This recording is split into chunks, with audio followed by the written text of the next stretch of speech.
1, 2, 3, 4 இதுக்கு மேல முக்குனா குரல் வெளியே வந்துடும். இருட்டான குகையில வலிமையான கரடிக்கு 4வது குட்டியா பிறக்குறீங்க. நீங்க தான் இந்த கதையோட நாயகன். முதல் சில நிமிடங்கள் நகர்றது, தவழறது, உருள்றதுன்னு ஜாலியா போகுது. 4வதா பிறந்தாலும் மத்த குட்டிகளுக்கு முன்னாடி பால் குடிக்க தொடங்குறீங்க. உங்க தாய் பல மாதங்களா பட்டினியா இருக்கு. ஆனாலும் கிடைக்கிற கொஞ்சம் உணவை உங்களுக்கு கொண்டு வந்து கொடுக்குது. முதல் சில வாரங்கள் சாப்பிடுறது, தூங்குறது, விளையாடுறதுன்னு ரொம்பவே பிஸியா போகுது. சில வாரங்கள் அப்புறம் உங்க தாய் உங்களை வெளியே கூட்டிட்டு போகுது.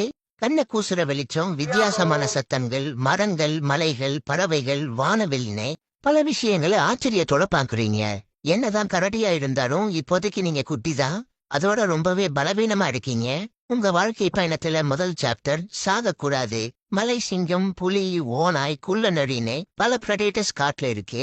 ஆனா உங்க அம்மா உங்க கூட இருக்க வரைக்கும் உங்களுக்கு பிரச்சனை இல்ல. உங்க தாயை பத்தி சொல்லணும்னா 13 வயசு நிரம்பிய வீரமான பலசாலியான ஒரு பெண் கரடி. இதுவரைக்கும் எந்த சண்டையிலயும் தோத்ததில்ல. இதுக்கு முன்னாடி 7 தடவை குட்டி போட்டிருக்கு. ஆனா எந்த குட்டியும் இப்ப உயிரோட இல்ல. அடுத்த சில மாதங்களுக்கு நீங்க பண்ணக்கூடாத சில விஷயங்கள் இருக்கு. முக்கியமா ஆழமான தண்ணியில குதிக்க கூடாது, உயரமான மரங்கள்ல ஏறக்கூடாது, மலை உச்சியிலிருந்து எட்டி பார்க்க கூடாது, கெட்டு போனதை சாப்பிடக்கூடாது. அதோட கூர்மையான பற்கள், உயரமான கால்கள், நீளமான மூக்கு, பெரிய மூளை இருக்கிற விலங்குகள் பக்கத்துல போகவே கூடாது.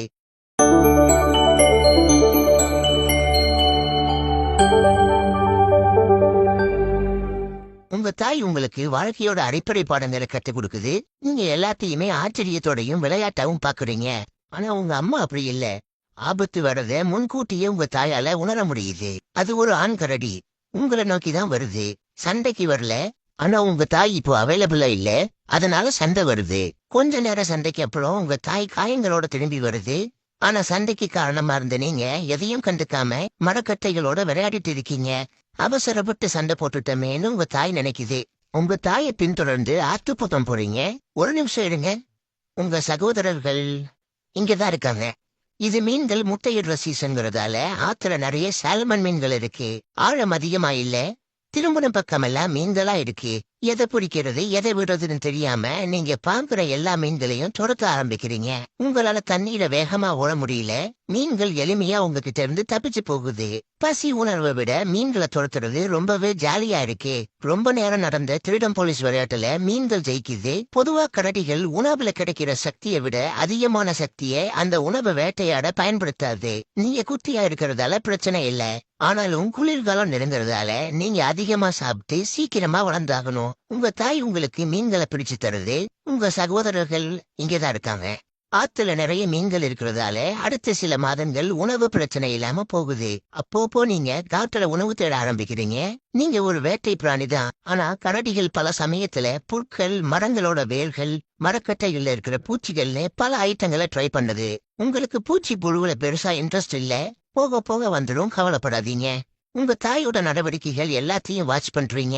நடக்கிறது, தூங்குறது, வேட்டையாடுறது, எந்த பார்ட்ட முதல்ல சாப்பிடுறது, எதை சாப்பிடாம விடுறதுன்னு பல விஷயங்களை கத்துக்கிறீங்க.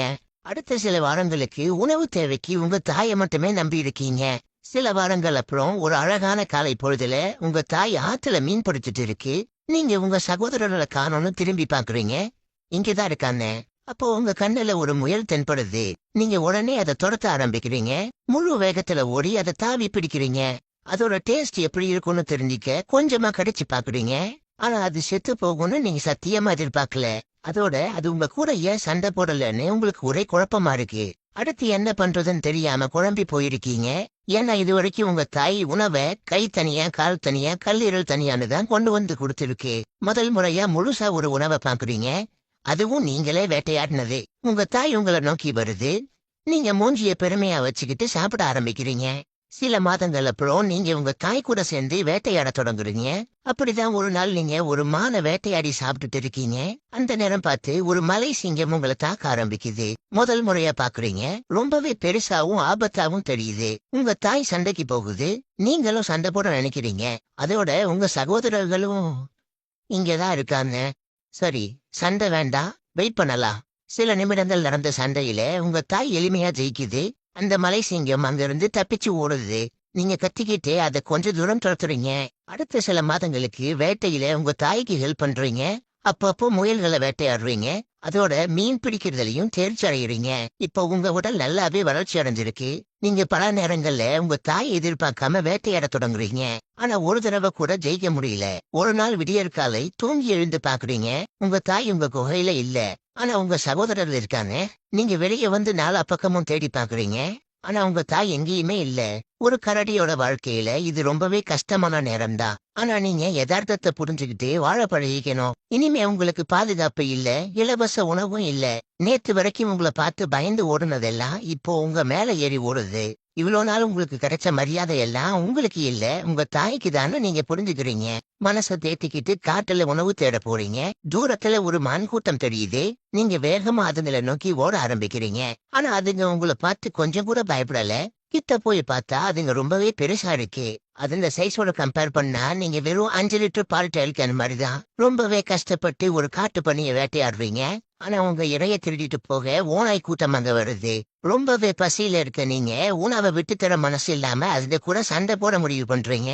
அதுங்க உங்களை சுத்தி வளைக்குது. நீங்க கடுமையா சண்டை போடுறீங்க. ஒரு ஓநாய கவி பிடிக்கிறீங்க. ஆனா அதுங்க உங்களை எல்லா பக்கத்துல இருந்தும் தாக்க ஆரம்பிக்குது. வலி தாங்க முடியாத நீங்க அங்க இருந்து பின் வந்துடுறீங்க. உடல் முழுவதும் காயங்கள் இருக்கு. அதோட பசி உங்களை இன்னும் பலவீனமாக்குது. மெதுவா குகைக்கு திரும்புறீங்க. 2 நாட்கள் அப்புறம் உங்க வலி கொஞ்சம் கொஞ்சமா குறைய ஆரம்பிக்குது. பருவநிலை மாற்றத்தால ஆத்துல மீன்களும் இல்ல. பெரிய விலங்குகளை வேட்டையாடுற அளவுக்கு நீங்க இன்னும் வளரவும் இல்ல. ஆத்துல இருக்கிற நண்டுகள், காடுகள்ல கிடைக்கிற பெரி பழங்கள், அப்புறம் மரக்கட்டைகள் இருக்கிற பூச்சி புழுக்களை சாப்பிடுறீங்க. பெருசா பசி உணர்வு போன மாதிரி தெரியல. முதல் பனி விழ ஆரம்பிக்குது. குளிர்காலம் நெருங்குறதால நீங்க சீக்கிரமா சாப்பிட்டு உடம்ப தேத்தியாகணும். ஒரு தடவை ஒரு பெண் கரடி தனக்கு மனிதர்கள் உணவு கொடுத்தத பத்தி உங்க தாய்கிட்ட பேசிட்டு இருந்தது உங்களுக்கு ஞாபகம் வருது. புத்திசாலித்தனமா இருந்தாதான் பிழைக்க முடியும்னு புரிஞ்சுக்கிட்ட நீங்க உடனே காட்டுல இருந்து கிளம்பி ஊருக்குள்ள போறீங்க. வெளி உலகம் ரொம்பவே வித்தியாசமாவும் கேவலமாவும் இருக்கு. ஆனா உணவு கிடைக்குமே. நீங்க சாலையில அங்கேயும் இங்கேயுமா ஓடுறீங்க. கார்ல போறவங்களை நிப்பாட்டி உணவு கேக்குறீங்க. குப்பை தொட்டிகள்ல இறங்கி உணவு தேடுறீங்க. மீந்து போன பிட்சா, பாதி கடிச்ச சாண்ட்விச், ஷெஸ்வான் நூடுல்ஸ், உருளைக்கிழங்கு சிப்ஸ், கூல்ட்ரிங்க்ஸ் பாட்டில், தயிர் சாதம், மோர் மிளகான்னு பல புரியாத ஐட்டங்கள் சாப்பிட கிடைக்குது. அதோட தோட்டத்துல மேயிற கோழிகளையும் வாத்துகளையும் பிடிச்சி சாப்பிடுறீங்க. பல வாரங்கள் தூங்குறது, பசி எடுக்கும்போது ஊருக்குள்ள வந்து வழிபறி பண்றதுன்னு பிஸியா இருக்கீங்க. அப்பப்போ மான்களையும் வேட்டையாட தொடங்குறீங்க. சில வாரங்கள்லயே உங்க உடல் முழு வளர்ச்சி அடைந்து ஒரு முழுமையான வேட்டை மிருகமா ஆகுறீங்க. பனிப்பொழிவு அதிகமாக தொடங்குது. பனிக்காலம் தொடங்கி 3 மாதங்களுக்கு நீங்க எந்த உணவும் இல்லாம தூக்கத்துல இருப்பீங்க. அப்போ உங்க உடல் எடை 25% வரை குறைய வாய்ப்பு இருக்கு. இப்போதைக்கு உங்க உடல்ல 38% கொழுப்பு நிறைஞ்சிருக்கு. அதனால பனிக்காலத்தை உங்களால ஈஸியா சமாளிக்க முடியும். துணைக்கு ஒரு பெண் கரடி இருந்தா நல்லா தான் இருக்கும். ஆனா இப்போ உங்களுக்கு 1 வயசுதான் ஆகுது. அதனால பிரயோஜனம் இல்ல. பனி அதிகமா கொட்ட ஆரம்பிக்குது. தண்ணீர் உறையுது. மரங்கள்ல இருக்க இலைகள் உதிருது. மெதுவா நீங்க உங்க குகைக்கு திரும்ப ஆரம்பிக்கிறீங்க. இந்த கதை வேணா இதோட முடியலாம். ஆனா உங்க வாழ்க்கை பயணம் இப்பதான் ஆரம்பிக்குது. இன்னும் பல போராட்டங்கள், வெற்றிகள், தோல்விகள், வலிகள்னு நீங்க அனுபவிக்க வேண்டியது நிறைய இருக்கு. ஆனா இப்போதைக்கு நீங்க எதையும் யோசிக்க தேவையில்லை. பனிக்காத்து வீசுது. ஒட்டுமொத்த காடும் அமைதியா இருக்கு. நீங்களும் நிம்மதியா தூங்க போறீங்க. ஒண்ணு மட்டும் மறக்காதீங்க. நீங்க கண் விழிச்சதுக்கு அப்புறம் காட்டுல அமைதியே இருக்க கூடாது. ஆமா, உங்க சகோதரர்கள்